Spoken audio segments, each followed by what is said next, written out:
जय महाराष्ट्र मंडळी, राज्याच्या राजकारणातून एक महत्त्वाची बातमी. शिवसेना पक्षप्रमुख उद्धव ठाकरेंना सर्वात मोठा दिलासा, तर एकनाथ शिंदे यांना जबरदस्त दणका. सुप्रीम कोर्टात एक घाव दोन तुकडे होणार. शिवसेना आणि धनुष्यबाण चिन्हाचा वाद आता निर्णायक टप्प्यात. उद्धव ठाकरेंच्या बाजूने झुकतं पारडं. राज्याच्या राजकारणात एक वेगळीच जी काही बातमी समोर येत आहे. उद्धव ठाकरे यांच्या बाजूने निकाल लागण्याची जोरदार चर्चा.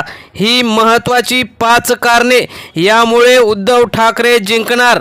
नेमकं काय झालं आहे ते संपूर्ण विश्लेषण आपण बघणार आहोत. व्हिडिओ शेवटपर्यंत बघा. चॅनलवर जर तुम्ही नवीन असाल तर चॅनल सबस्क्राईब करून बेल आयकॉन प्रेस करा. आपण सुरुवात करूया की नेमकं काय झालेलं आहे. महाराष्ट्राच्या राजकारणात गेल्या काही वर्षापासून सुरू असलेला शिवसेना पक्ष आणि धनुष्यबाण चिन्हाचा वाद आता निर्णायक टप्प्यावर पोहोचला आहे. सुप्रीम कोर्टात हा वाद गेल्या अनेक महिन्यांपासून सुरू आहे. या प्रकरणावर संपूर्ण राज्याचं लक्ष लागले असून येणारा निकाल राज्यासहित देशाच्या अनेक महत्त्वाच्या प्रकरणावर परिणाम ठरू शकणार आहे. राजकीय वर्तुळात अशी चर्चा रंगली आहे की एक घाव दोन तुकडे असा निकाल लागण्याची शक्यता असून परवा होणाऱ्या या महत्त्वाच्या सुनावणीमध्ये उद्धव ठाकरे यांच्या गटाला मोठा दिलासा मिळू शकतो, तर एकनाथ शिंदे यांच्या गटावर अपात्रतेची तलवार लटकताना दिसत आहे. शिवसेने 2022ला मोठं बंड झालं. त्यानंतर उद्धव ठाकरेंची सत्ता जाऊन एकनाथ शिंदे भाजपाच्या मदतीने महाराष्ट्राचे मुख्यमंत्री झाले. शिवसेनेचे वरिष्ठ नेते त्यावेळी एकनाथ शिंदे होते. त्यांनी पक्षातील मोठ्या गटासह बंड पुकारलं आणि भाजपाच्या मदतीने मुख्यमंत्री सुद्धा झाले. या घटनेनंतर शिवसेना 2 गटात विभागली. एक गट उद्धव ठाकरे यांच्या नेतृत्वाखाली तर दुसरा गट एकनाथ शिंदे यांच्या नेतृत्वाखालील. या बंडानंतर सर्वात मोठा प्रश्न निर्माण झाला होता की तो म्हणजे शिवसेनेचा खरा वारसदार कोण. याचबरोबर आमदारांची अपात्रता, पक्षचिन्ह, पक्षनाव या सर्व मुद्द्यांवर कायदेशीर लढाई सुरू झाली होती. राहुल नार्वेकर हे विधानसभा अध्यक्ष असताना तसेच निवडणूक आयोगाने एकनाथ शिंदेंना शिवसेना पक्षाने चिन्ह बहाल केलं होतं.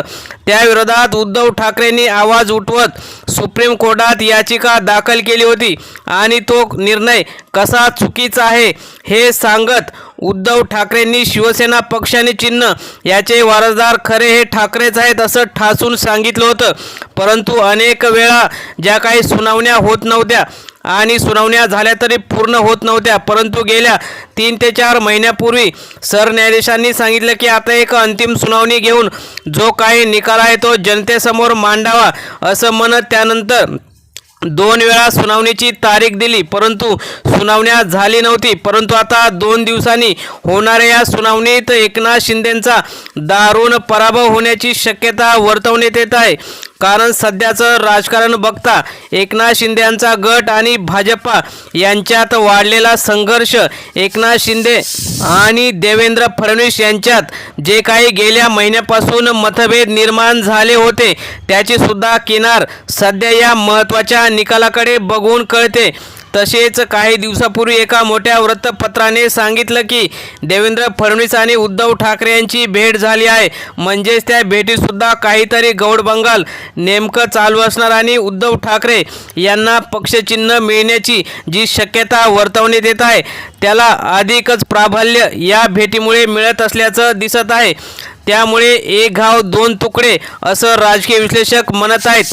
ठाकरेंच्या बाजूने झुकणारे 5 मोठे मुद्दे म्हणजे पक्ष घटना आणि मूळ नेतृत्व, शिवसेनेची अधिकृत रचना आणि पक्ष घटना उद्धव ठाकरे यांच्या बाजूने असल्याचं अनेक तज्ज्ञांचं मत आहे.